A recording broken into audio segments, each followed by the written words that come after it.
Good morning, students. Today we are going to learn about the world after the World War II. After the World War II was the beginning of new era for the all countries involved, defined by the decline of the European colonial empires and the simultaneous rise of two powers of USA and USSR. This war also saw the rise of communist influence in the Southeast Asia, with the People's Republic of China is the Chinese Communist Party emerged the victorious from the Chinese Civil War in 1949. Today, we are going to learn about the Chinese Revolution, who were the leaders participated in the revolution. Everything we have to learn this lesson. The world after World War II. In the aftermath of the Second World War, a new era began. In the beginning of the decline of European colonial empires and the independence of colonies in Asia and Africa. In the effects of World War I led to the Communist Revolution of Russia. The Second World War played a big part in the Communist Revolution in China. The emergence of US and the USSR are superpowers resulted in the divisions of the world into two antagonist blocs. A Cold War situation triggered deadly conflicts in Korea, Cuba, Vietnam, and West Asia. Under the Marshall Plan for reconstruction of the war-ravaged Europe, the US won the trust of the great powers in Europe. Soviet Russia, by demonstrating solidarity with the liberation struggles of countries in Asia and Africa, earned a goodwill of the latter. The non-aligned movement. The non-aligned movement played a limited role in containing the conflict between the two power blocs. In a bid to wriggle out of US control, European countries started the European movement in the form of Council of Europe. They developed into the European Common Market and finally into what is today the European Union. The Cold War period ended with the fall of Berlin Wall. However, the idea of national alignment does not signify that state ought to remain passive or even neutral in international politics. On the contrary, from the founding of the non-aligned movement, its started aim has been to give a voice to developing countries and to encourage their concentrated actions in the world affairs. Next one is Chinese Revolution. In its long history, Chinese civilization was more advanced than that of Europe. But by the end of the 19th century, its progress had halted. The Manchus, the ruling dynasty, had governed China since about 1650. The entire administration system was in the hands of the bureaucracy of scholar officials called as mandarins, who came from the landed gentry. The mass of peasant population was poverty stricken and suffered from high rents, high taxes, and shortage of lands. There was very little industry, though some railways and engineering works had been built. China in the pre-war period. Discontent with the political and economic system resulted in a number of peasant uprisings.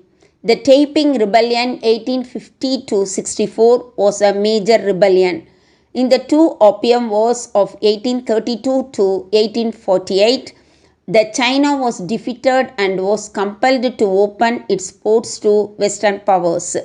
The opening of China to Western imperialism led to economic exploitation and the impoverishment of the Chinese people. The European presence produced a profound hatred of foreigners. This combined with military defeat led to more pressing demands for reforms from the Western educated intellectuals. In 1898, the young emperor initiated a series of reforms known as the 100 Days of Reforms. But the reforms aroused tremendous opposition from the powerful conservatives and the Dowager Empress Sohizhi. She imprisoned the emperor and reversed the reforms. The Chinese Revolution 1911. The disintegration of Manchu dynasty began with the death of Dowager Empress in 1908. The emperor was 2 years old and provincial governors began to assert their independence. In October 1911, the local army mutinied and the revolt spread. Provincial governors removed the Manchu garrisons and proclaimed their independence. Already, there were a few middle class leaders. Dr. Sun Yat-sen was one among them. On hearing the news of the rising newspapers in the United States, Sun Yat-sen arrived to Shanghai and was immediately elected provincial president of New Chinese Republic. Yuan Shai Kai. Yuan was from a land military family of Xiongcheng in Henan province.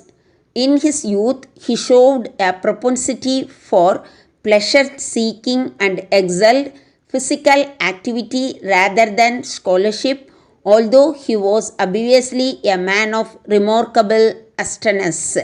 He failed to win even the lowest and classical examination degrees, but was to have destination of being the first Han Chinese to hold viceroyalty and to become grand counselor without any academic qualification. The unity of China under Yuan Shai Kai lasted for few years. On the death in 1916, a new president was appointed for next 12 years, but the government was central only in name. In last days, the empire he was made Marcus. Dr. Sun Yat-sen, 1866 to 1925. Born in poor family near Canton, Dr. Sun Yat-sen, the father of modern China, was educated in a mission school and became a Christian. He was then trained as a doctor of medicine in Hong Kong. Evincing interest in politics, he took part in a rising against the Manchus in 1895. In 1905, he founded Tokyo, a political party which in 1912 became the Kuomintang's or National People's Party. Dr. Sun Yat-sen's three principles were nationalism, democracy, and people's livelihood, with socialism as the ultimate object. Dr. Sun Yat-sen was a great forerunner of Chinese democratic revolution, and led by Dr. Sun, the Chinese people brought down the corrupt rule of Qing dynasty and ended in 2000 years of feudal monarchy system, which led people into new age.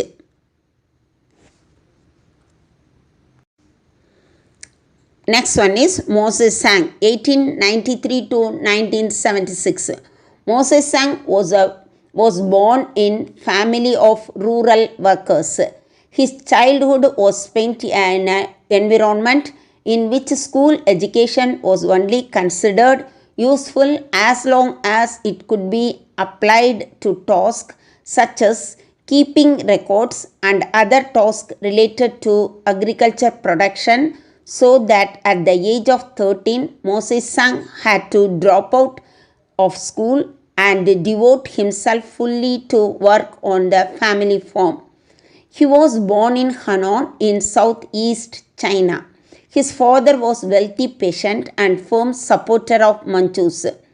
Mosaic, who very fond of reading, soon showed his ability and entered into junior college at Changsha. In the year of 1911, when the revolution had broken out in China, Moses Sang joined the Revolutionary Army but soon left and enrolled in the Teachers Training College in Changsha. In the following year, Moses began to full-fledged political activities in Hanoi and emerged as staunch communist.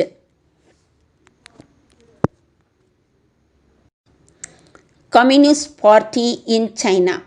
With the revolution and the breakup of the old society, Confucian thought was generally sidelined, and after Russian Revolution of 1917, the ideas of Marx and Lenin became popular among intellectuals. In 1918, Society for Study of Marxism was formed in Peking University. Among the students who attended was Moses Sang. The Communist Party of China is founded mainly on ideology and politics.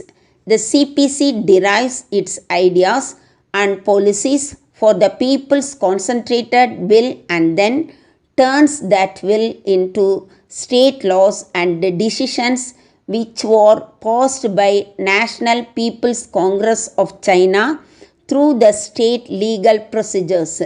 Theoretically, CPC does not take the place of government in the state leadership system.